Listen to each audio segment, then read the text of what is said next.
let me just say a few words again about what a great honor it is to be here. It is a beautiful, beautiful day in Virginia. It's a beautiful day to be here. It's a beautiful day to be in Southside Virginia. It's a beautiful day to be an American, and it's a beautiful day to be here to salute somebody that is so important to us and represents the finest that we have to offer in this country. He represents the finest that we have to offer in this country. And when you stop and you think about where people like this come from, where do our heroes come from? Where do these people with such guts, courage, commitment, and love for their fellow man, where do they come from? And I can tell you, as we stand here in Altavista, Virginia, you see where they come from. When you look around and you look at the blue sky and you look at this green grass, you look at these beautiful trees and this beautiful river running through here, and you think about the peace that we all enjoy in this country, the peace that our children, little children like Callie, enjoy, all these beautiful children playing on that playground. When you stop and think about the place that we are all from, the place that we love in our part of America, our part of Virginia, you see the place that produces folks like Chris Walker. And it's in places like this that folks like Chris have grown up. It's places like this where they were taught as children and infused in them as they grew up that greater love hath no man than this, that he be willing to lay down his life for his friends.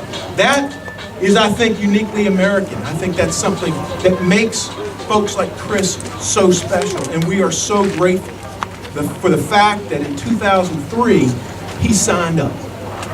He signed up. He said, send me, when he went into the Army and took up a profession that could not be of higher service, and it could not have been nobler. And when you stop and think about what he has put into his career, his military career, as an EOD specialist, the person on the front line who is making sure that the areas are safe for his fellow soldiers, who put themselves out there day after day, you're looking at a portrait of guts, a portrait of bravery, and of courage, and of self-sacrifice. And that's what he signed up to do. Nobody made him do it. He signed up to do it. He signed up to do it. And then you consider the fact that he served not one tour, just one tour, but he served 2 tours. Nobody made him do it. He did it because he wanted to, because he loves his country, because he has a tremendous dedication to duty. So he worked his first tour in this dangerous land of Afghanistan. He worked his first tour, and in his first tour, I think I understand that he diffused 500 IEDs. Now you stop and think about what that means for a moment. When you diffuse 500 IEDs in his first tour, how many lives did he save in his first tour? And for that, he was awarded a Bronze Star for his service to our nation and to his men in his unit, to the men and women that served with him in Afghanistan.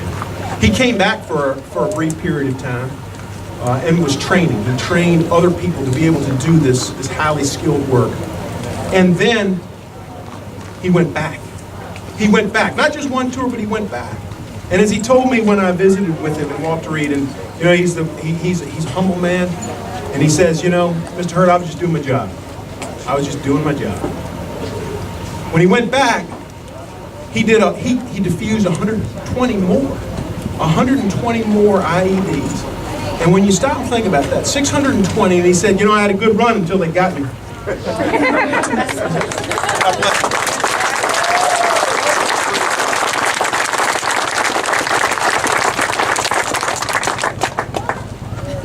Amazing, totally amazing. And then April 24, 2012, the day he was injured, he was doing what he was trained to do. He was just, as he says, doing his job, but think about the job that he was doing. There was an explosion that took place on the roadside, I think, in Afghanistan. And so the folks that were in the truck were injured, and it blew the truck off the road. And what these folks that we're fighting against, what they understand in the most diabolical way is not only how to take the first attack, but then to rig it so that when people like Chris go back and go to the scene to try to help those who've been injured, that they go off again. Stop and think about that for a second. And this man willingly, because of a sense of duty and because of a sense of honor and courage, he went back. And when he went to the scene, that's when he was injured. I can tell you, there is no bounds to my thankfulness for you. I can tell you that I've got three children at home. And I told Chris this when I saw him at Walter Reed. I said, you know, my 3 children get to sleep in their beds at night. They get to go to school. They get to go to soccer camp. They get to enjoy all the bounties of freedom, all the things that we love about this country, for one reason. Because Chris and everyone like him for the last 200 plus years since the founding of this country have been willing to do what it takes to preserve our freedoms here, to preserve our liberty here, to preserve our way of life here. Those of you who have served, and Chris can tell you, the rest of the world isn't like that. We're very, very blessed to live in a country with that sort of peace, where children can go to bed at night not worried about whether they'll wake up or whether their parents will come back from a trip. They don't have to worry about that in this country. But that's not the way it is in other parts of the world. And so, Chris, I thank you. I thank you for what you've done for each of us who is here. I thank you for what you've done for my children.